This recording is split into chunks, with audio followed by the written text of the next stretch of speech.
Greetings, Internet world. You're in the Beat Sessions, your place for all things music. I'm your host, Mitchell Weary. Let's talk about Wolf Alice and their record, The Clearing. They released that on August 22nd. This is the fourth studio album for the British outfit and their follow-up to 2021's Blue Weekend. This is a band that has come a long way since forming as a duo back in 2010. And in many ways, The Clearing feels like a full circle moment back to their humble folk pop beginnings, but with the self-assurance of a full band that is in complete control of their craft. When Ellie and Joff formed this project, it didn't take them long to see its full potential, undergoing a sort of Dylan Goes Electric moment of their own, and recruiting bassist Sadie Cleary and drummer James DC, who were both replaced 2 years later by bassist Theo Ellis and drummer Joel Emme. The band has existed in this iteration ever since, experimenting with numerous alternative rock and roll stylings in a manner that feels like they can just do no wrong. They've produced 3 critically acclaimed records with their 2015 debut, My Love Is Cool, which debuted at number 2 on the UK charts, 2017's Mercury Prize-winning follow-up, Visions of a Life, and 2021's stellar Blue Weekend, which was also nominated for a Mercury Prize. They've always operated with an exemplary sense of confidence, but The Clearing is a record that witnesses them on another level, riding with a sense of fearless freedom that's just born out of growing up, experiencing and coping with life, and the clarity that one hopefully attains through that process. And with this effort, it feels like they truly have. After building a reputation as a rock band, The Clearing finds Wolf Alice veering their sound into a combination of folk-tinged retro pop and 70s-inspired California rock and roll. Think of that Laurel Canyon scene. Infused with heaping spoonfuls of disco, jazz, and soul among the many popular sounds of that era. The familiarity of these tracks stokes a bit of a nostalgia fire. Think Queen meets Joni Mitchell meets Chicago with Barry Gibb in the production booth. What makes the record so charming, though, is that one can clearly hear these influences, but it doesn't sound derivative. Informed fans of the band will notice the stylings of dream pop, indie rock. There's a bit of grunge that makes this feel like a Wolf Alice project, still a bit like a rock and roll album. It sounds like the band crash-landed a DeLorean into the 70s, and when the dust settled, an edifice was erected at the point of impact that celebrates the landmark sounds of that decade, combined with the eclectic stylings of 2025. They are standing on the shoulders of giants, but forging a path that is all their own, with the help of ace producer Greg Kurstin, who has worked with a diverse array of artists, including Adele, Beck, Paul McCartney, and Harry Styles, whom the band supported for 17 shows back in 2022 and possibly had an influence on this record. Greg studied under Jackie Byard, who played with Charlie Mingus, who was actually born just south of where I'm standing in Nogales, Arizona. Won't deny myself the chance to give a shout out, but it's Greg's background in jazz that makes his body of work so superb. He's even stated that his jazz education is, quote, still something I carry over into my pop music work. It's really important to me that the notes I'm choosing strike the right emotional chord, end quote. And this approach is felt from start to finish on The Clearing. There's also little doubt that the band's move from Dirty Hit, an independent British label, to Sony Music was done with an obvious but much deserved agenda to find an environment that would complement their ambition. And I expect to hear a bit of consternation from some fans about all of this who missed the more rock and roll foundation of previous records. And I would certainly love to know what all of you think in the comments, but my rebuttal to those who aren't quite fans of this record yet would be that this isn't just some smarmy foray into the pop arena. And I think all of us change with the passing of time, and our taste in music is not exempt from this process. The Clearing is a brilliant record that represents another massive step forward for 4 individuals whose creative aptitude seems immeasurable at this point. And I gotta say, Ellie's performance on this record certainly deserves a nod in following up the previous statement I just made. On The Clearing, she elevates her status as one of the premier front people in any band out there today, contemplating love and life on tracks like Passenger Seat and Bread, Butter, Tea, Sugar, and the bonds of family and friendship on Just Two Girls and White Horses, while also delving into her own personal reflections. On Opener Thorns, she instantly questions the catharsis of airing one's grievances in song, singing, "Did it help to take the thorn out?" Telling the whole world you'd been hurt. But her truth takes hold by the end of the song when she sings, "Would the wounds have healed had you not wrote the words down? Must you deliver the blow? You could have flexed the fist. Oh, I must be a narcissist." Such a great rhyme.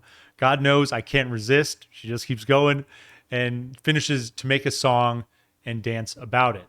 And on the follow-up single, Bloom, Baby Bloom, she sings, "I'm so sick and tired of trying to play it hard, but I'll bloom, baby, bloom. Watch me and you'll see just what I'm worth. Yes, I'll bloom, baby, bloom."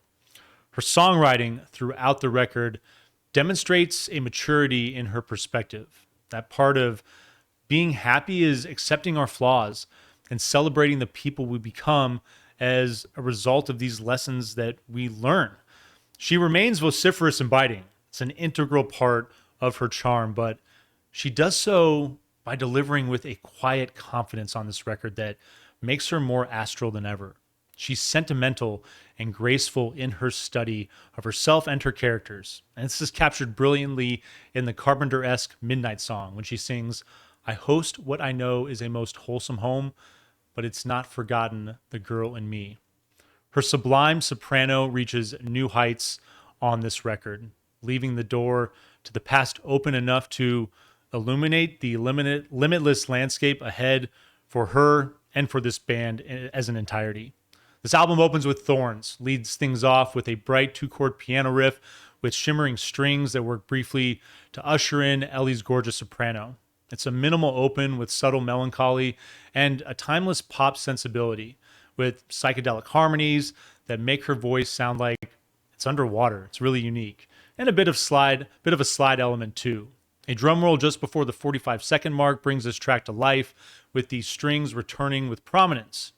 The second verse reverts to the minimal structure of the first, but the rhythm makes a playful and pleasantly unexpected drop that continues to keep the track engaging, with the bass enhancing that submerged underwater feel. The chorus takes us into a coda with a subtle shift in melodic structure and huge soaring vocals before fizzling out with just piano and vocals to finish. Your second track is Bloom, Baby Bloom. Opens with hand claps and rollicking piano that has a ton of soul and kind of like a West African influence as well. Vocals hit right before the massive stomping percussion that harbors subdued production. It's well done. After a few bars, there's another phase in the build of the percussion and the vocal elements.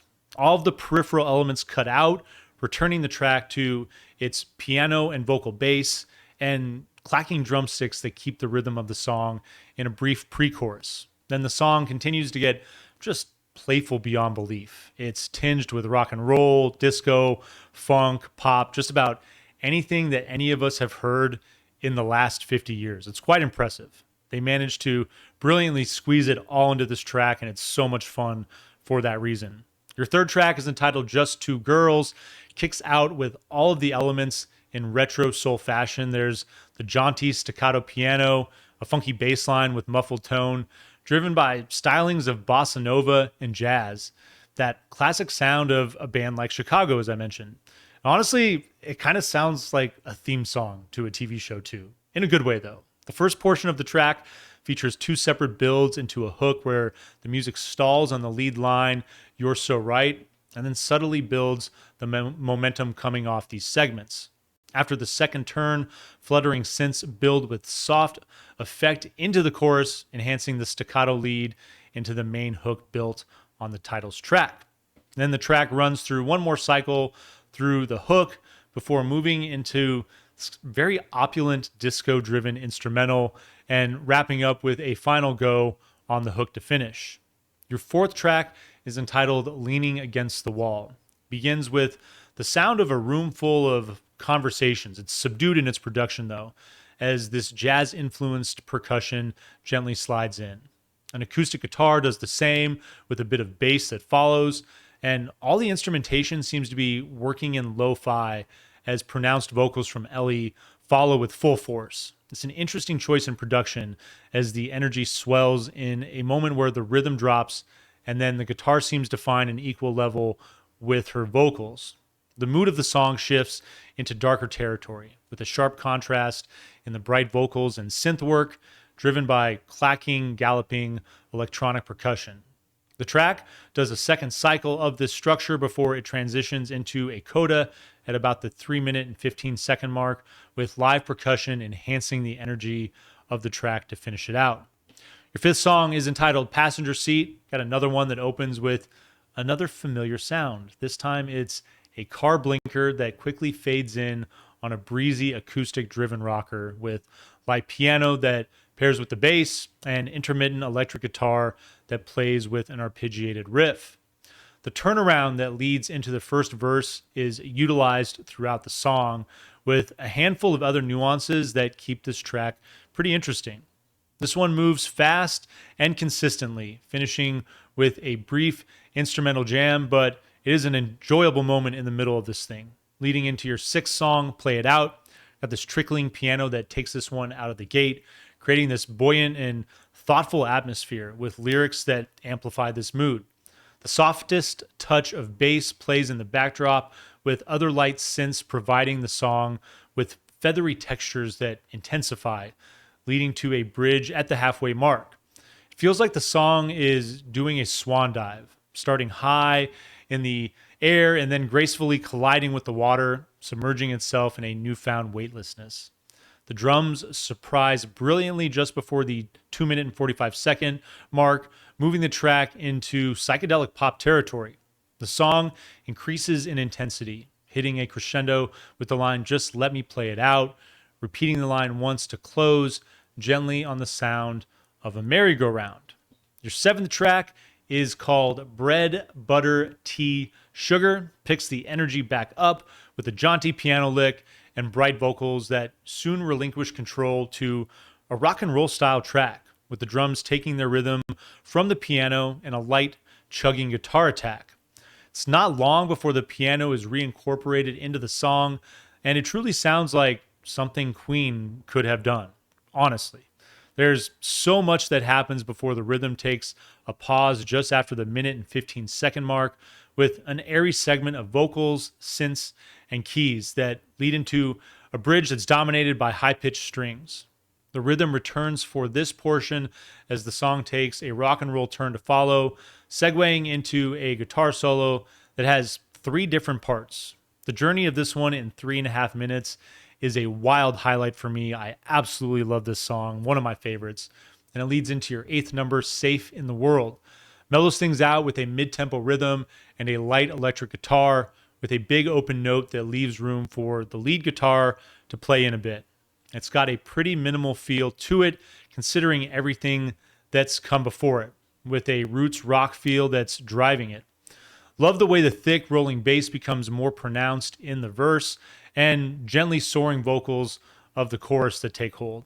The second verse starts with nothing but vocals, highlighted with great harmonies and the softest touch of the hi-hat to lend some structure to the song.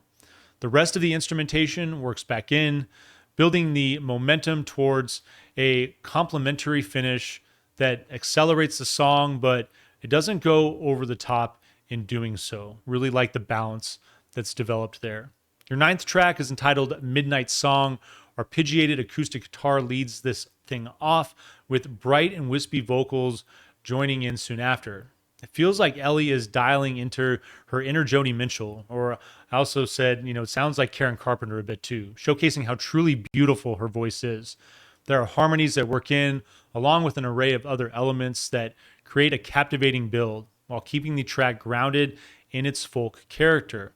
The strings are particularly stunning with the role that they play in this track. Drums are minimal but also massive, adding to the theatrical quality of the track. And then they shift into a galloping rhythm giving the track kind of like a spaghetti western feel, and then vanishing just before the song ends with simply guitar and vocals. Your penultimate track, your 10th song, is entitled White Horses. Driving acoustic rhythm guitar opens this one that captures this brooding outlaw country flair with a bit of that kind of like dark Appalachia feel to it as well. Up-tempo percussion soon hits with a frenzy of instrumentation moving all over this one, and then the textures settle as the verse begins, but the drums never let up. And speaking of drums, the vocals are interesting because it is Joel Emme sharing the vocal duties with the hushed moments, and then Ellie working with the soaring melodies off the hook. They kind of remind me of Kate Pearson, like when the B-52s tap into the more rockabilly side of their style. There's also elements of, like, it really reminds me of what U2 was doing with Unforgettable Fire back in the mid-'80s. It's not the most adventurous composition on the record, but it might be the most lush and the most rich as far as the way that it sounds. And then your final track, the 11th song, is entitled The Sofa. This one begins with breezy acoustic guitar and vocals with just a touch of piano that captivates in its classic pop sensibilities, with the touch of bossa nova to lift things. It's not long before a drum roll ushers in the rhythm to add some rock and roll personality to this one, though. It's serene and easygoing, but the mid-tempo rhythm and the pace of the vocals provide energetic contrast. Strings shimmer throughout, giving the track a little bit of a disco personality, and it moves through subdued moments where the pop influence carries through with strength, while the loftier segments of the track seem to embody more of a disco feel to them. It goes big in the coda, but takes a brief turn into the folk rock terrain on the open to finish. And I love the opening line on this track where Ellie sings, "Hope I can accept the wild thing in me, hope nobody comes to tame her." Really summing up what is at the core of what is arguably their best record to date. This idea of we all make mistakes. We all have this side of us that we try to spend the early parts of our life riding that ship, trying to learn lessons, make better decisions. But there's also that element of not wanting to be tamed, of still wanting to hold on to that vigor of youth. Because I think most of us realize, to quote the Irish writer, youth is wasted on the young. It's unfortunate. Sometimes it would be nice to get those opportunities back, but it's something that we can never do. What we can do is continue to grow, and The Clearing exemplifies what that growth looks like. This album is exceptional. If you're not really into its pop folk leanings to start off with, if you're one of those people, like I said, that's more into the rock and roll stylings of their first record, let this one just sink its teeth into you. Give it a few listens. You know, for all the time that you've given this band, I feel like this one could be worth a few extra spins to just give it the time to take a hold of you. Me personally, though, it's already got me hooked. I'm going to give this thing an 8.4 out of 10. I cannot wait to go down to Zia and pick this thing up. It's my favorite local record store. I hope you all support your favorite local record stores when you go to pick this thing up. And I hope you find this review helpful. Please like this video, share it, subscribe to the channel, do all the things to help me blow this project up in 2025, and stay tuned throughout the week for more album reviews. We will see you next time on the Beat Sessions.